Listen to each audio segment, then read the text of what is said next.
Assalamualaikum warahmatullahi wabarakatuh. Perkenalkan, nama saya Ardilia Mahrani dari kelompok 2, 12 MIPA 1. Berikut adalah teman-teman saya. Halo, saya Gita Ramadanti. Hai, nama saya Rasma Lestari. Saya Sagita Maharani.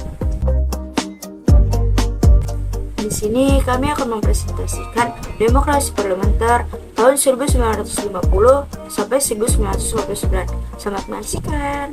Demokrasi parlementer tahun 1950 sampai 1959 ini terbagi menjadi dua. Yang pertama ada perkembangan politik. Perkembangan politik ini terbagi menjadi 5. Yang pertama ada KA dan deklarasi Juanda. KA adalah sebuah konferensi antara negara-negara Asia dan Afrika yang kebanyakan baru saja memperoleh kemerdekaan. KAA diselenggarakan oleh Indonesia, Myanmar, Sri Lanka, India, dan Pakistan dan dikoordinasi oleh Menteri Luar Negeri Indonesia, yaitu Sunario. Berlokasi di Bandung dan diselenggarakan pada tanggal 18 April sampai 24 April tahun 1955. Dan ada deklarasi Juanda yang dicetuskan pada tanggal 13 Desember tahun 1959 oleh Perdana Menteri Indonesia pada saat itu, Juanda Kartawijaya. Adalah deklarasi yang menyatakan kepada dunia bahwa Laut Indonesia adalah termasuk laut sekitar di antaranya dan di dalam Kepulauan Indonesia menjadi kesatuan NKRI. Yang kedua, ada gangguan keamanan.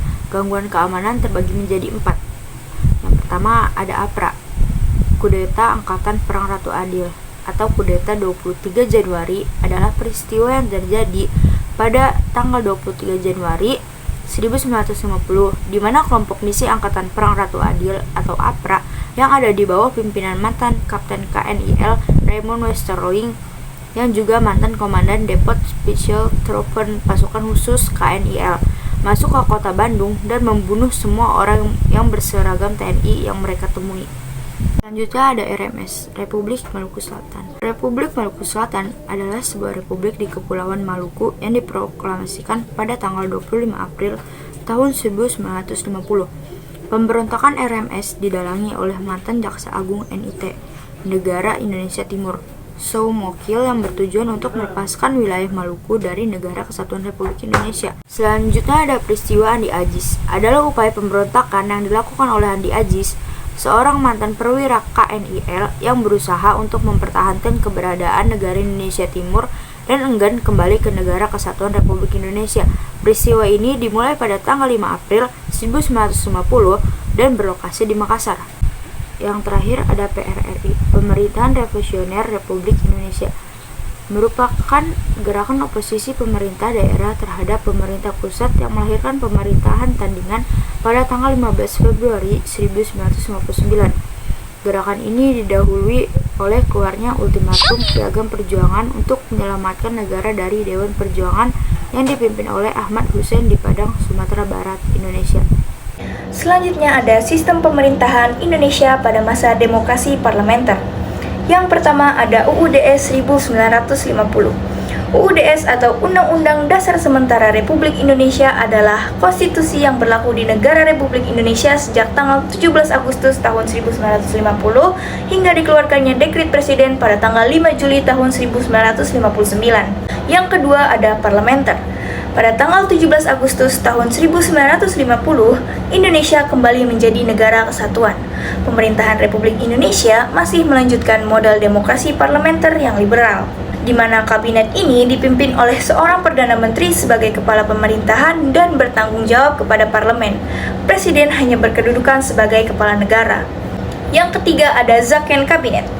Zaken Kabinet atau dikenal dengan Kabinet Juanda adalah suatu kabinet yang jajaran menterinya berasal dari kalangan ahli dan bukan representasi dari suatu partai politik tertentu.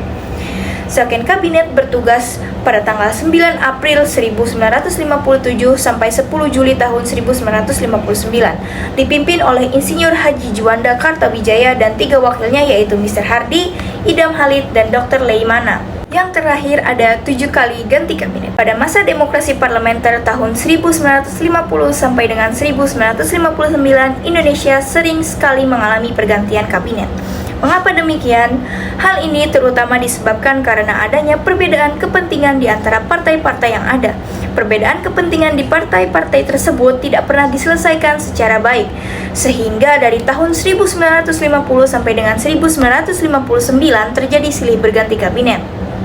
Mulai dari Kabinet Natsir tahun 1950 sampai dengan 1951, Kabinet Sukiman dari tahun 1951 sampai dengan 1952, Kabinet Wilopo dari 1952 sampai dengan 1953, Kabinet Ali Sastro Amijoyo I dari tahun 1953 sampai dengan 1955, Kabinet Burhanuddin Harahap dari 1955 sampai dengan 1957. Kabinet Ali Sastro Amijoyo II dari tahun 1956 sampai dengan 1957 dan Kabinet Juanda atau Zaken Kabinet dari tahun 1957 sampai dengan 1959. Nah, kalian tahu nggak sih sistem kepartaian itu apa? Jadi, sistem kepartaian merupakan aturan-aturan yang dianut sebuah negara terkait keberadaan partai politik di negara tersebut. Partai politik sendiri adalah organisasi yang bersifat nasional dan dibentuk oleh sekelompok orang secara sukarela atas dasar kesamaan visi. Yang kedua ada multipartai. Merupakan sebuah sistem yang terdiri dari berbagai partai-partai politik.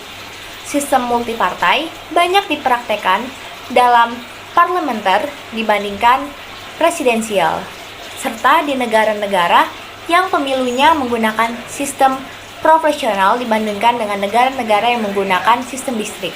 Nah, yang ketiga ada pemilu 1955, yang dimana terjadi pertentangan antar partai politik yang terus-menerus membuat konflik di tubuh parlemen.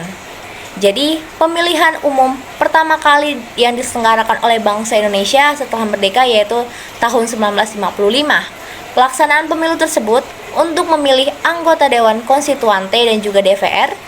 Tahapan pemilu tahun 1955 yakni tahap pertama yaitu pemilihan untuk anggota DPR atau parlemen yang dilaksanakan pada tanggal 29 September 1955 dan diikuti oleh 29 partai politik dan individu. Tahap kedua yaitu pemilihan untuk anggota konstituante di mana tahap ini diselenggarakan pada tanggal 15 Desember 1955. Pemilu ini berjalan dengan lancar dan menunjukkan sisi demokratisnya bangsa Indonesia.